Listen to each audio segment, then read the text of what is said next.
Kembali bersama kami, korban kebakaran yang terjadi di gedung cyber di Mampang, Perapatan, Jakarta Selatan pada Kamis siang bertambah menjadi 2 orang. Dalam peristiwa kebakaran yang terjadi pada Kamis siang menyebabkan 1 orang tewas, yaitu teknisi bernama Seto berusia 18 tahun. Korban diduga meninggal karena kehabisan oksigen. Terlalu banyak menghirup asap. Namun pada sore hari korban meninggal bertambah menjadi 2 orang. Sebelumnya 3 orang korban yang terjebak di lokasi kebakaran dievakuasi dengan waktu sekitar 20 menit menggunakan tandu dan tali oleh petugas damkar. Petugas pemadam kebakaran tiba dengan cepat pada pukul 12.40 waktu Indonesia Barat dengan menggunakan 22 mobil damkar dengan jumlah petugas diperkirakan 100 hingga 120 orang. Dan kobaran api berhasil dipadamkan 30 menit kemudian. Dan dugaan sementara penyebab terjadinya kebakaran akibat korsleting listrik di lantai 2.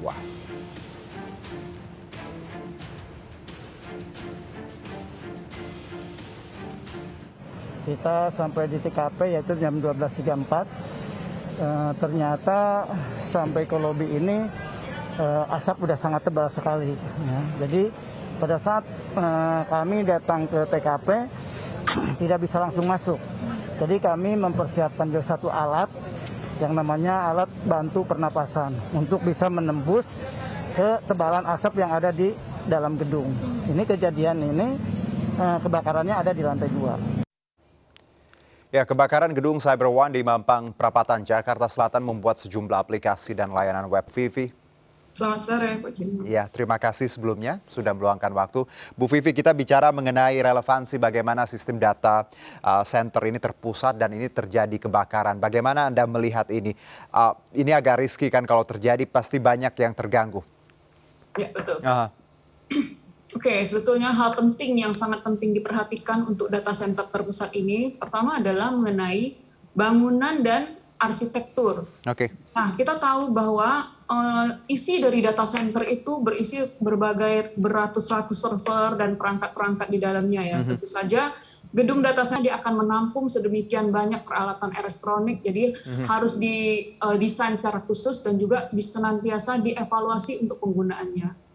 Dan juga untuk faktor infrastruktur ini, kita juga harus melihat bahwa uptime dari standar yang harus diterapkan seperti pemisahan ruangan, antara source satu, source lainnya, UPS, baterai, transformer, dan berbagai yang rawan gempa ataupun banjir.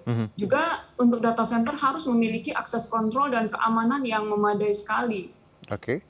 Juga pencegahan risiko yang baik, penyediaan catu daya. Jadi kalau kita tahu listrik ini adalah jantungnya, bagaimana menyediakan catu daya yang memadai. Juga mengenai sistem perkabelan, ini juga harus direview dan dievaluasi senantiasa, sistem perkabelan harus baik sekali.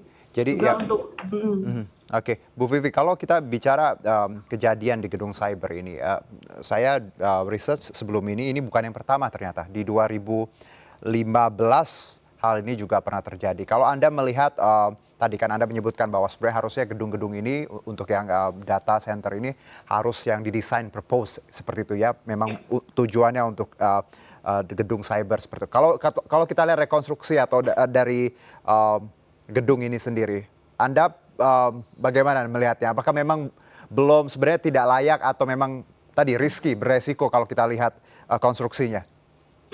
Mungkin dulu adalah cyber pengamanannya sendiri. Sebetulnya untuk pengelolaan data center ini tentu harus dilakukan pemeliharaan secara disiplin. Ini harus dilakukan oleh pengelola maupun oleh penyewa. Jadi kedua pihak ini harus saling bekerja sama ya untuk memelihara untuk semua perangkat yang ada dengan sangat-sangat. Jadi sebenarnya kalau kita lihat gedung yang biasa diperuntukkan untuk kantor belum tentu layak ya untuk gedung ya atau untuk perangkat-perangkat internet dalam artian untuk data center seperti itu.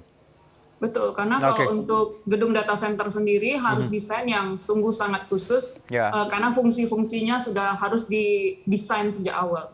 Ya apalagi kalau kita lihat penyebabnya ini tapi pun masih dinamis ya, tapi yang beredar adalah tadi korsleting listrik, cukup reliable. Ya, jadi ya memang untuk gedung cyber sendiri ya kalau kita tahu kapasitasnya juga sudah kalau kita mau berlangganan di sana pun kapasitasnya juga sudah sangat full. Jadi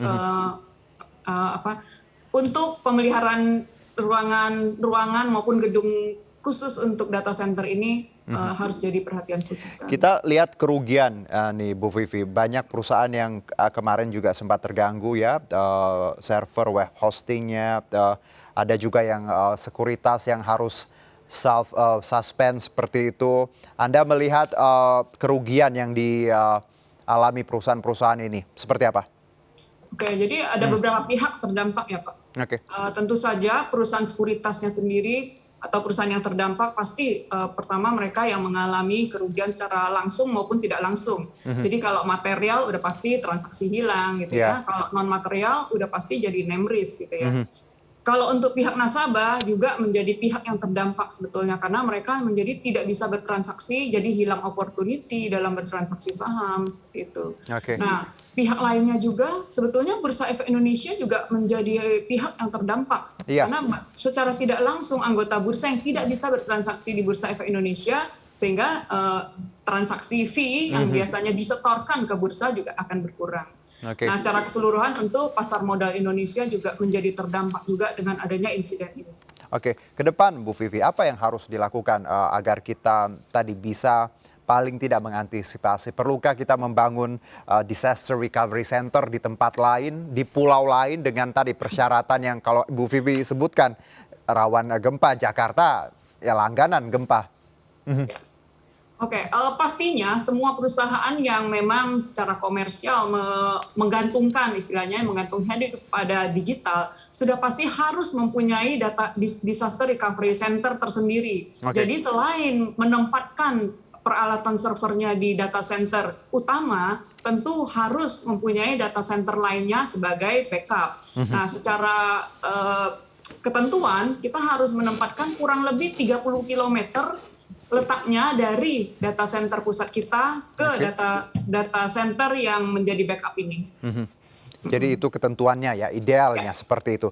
Nah, kalau kita bicara juga, saya dengar Asosiasi Penyelenggara Jasa Internet Indonesia ini berencana hanya akan berfokus pada nantinya Internet Exchange Point sebagai langkah pencegahan. Nah, kalau Anda melihat plan ini, apakah cukup baik? Karena kita tahu kalau dampaknya EXP ini kan pasti ada data konsumen dan nasabah. Takutnya nanti ya disalahgunakan. Seperti apa, Bu Vivi?